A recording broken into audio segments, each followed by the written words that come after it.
Hi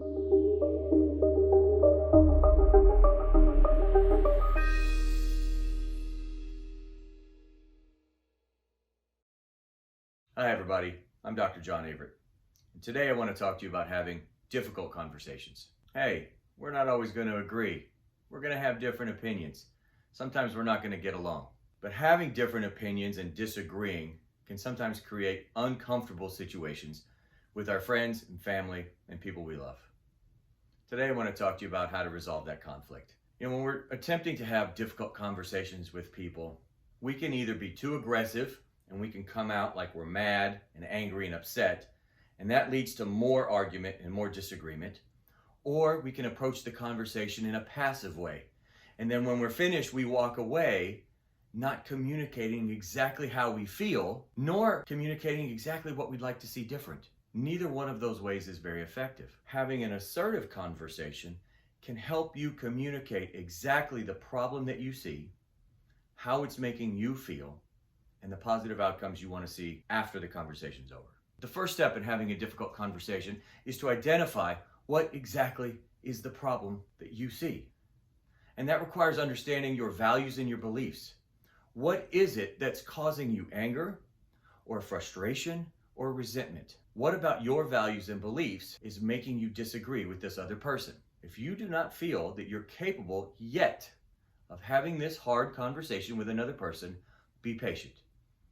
Give it time. Analyze the situation even longer until you're ready. And when you're ready to have the difficult conversation, then you can ask that person to meet. Once that's happened and you've agreed to meet this person to have this hard conversation, you can now describe to the person objectively what you think the problem is. But it's extremely important that you eliminate the word why from your vocabulary.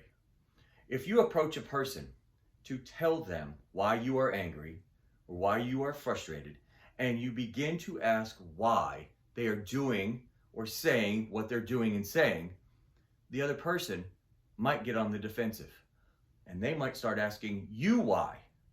And when they ask you why, you are now on the defensive. And that's not exactly what you had in mind. So eliminate the word why from the conversation. Stay to the facts. Describe the problem as you see it. Once you've done that, you can now express how it makes you feel. You can use the statement, I feel. I feel sad when this happens. I feel angry when you say those things. I feel hurt. When you describe how you feel, the other person cannot argue. No one can argue with how it makes you feel. But you need to have that conversation to allow that person the opportunity to empathize with you. It gives that person a chance to see what it's doing. So describing the problem using facts, describing how it makes you feel. Once you've done that, you can ask that person for a reasonable change. Ask that person to change things in a reasonable way that they're capable of. This is where you can negotiate and talk back and forth and hear their perspective, hear their side of things. But in the end, asking for reasonable change creates positive outcomes. And once a reasonable amount of change is agreed upon between you and the other person, you can now list the positive outcomes that will occur. When you started this difficult conversation, you weren't hoping for a negative outcome.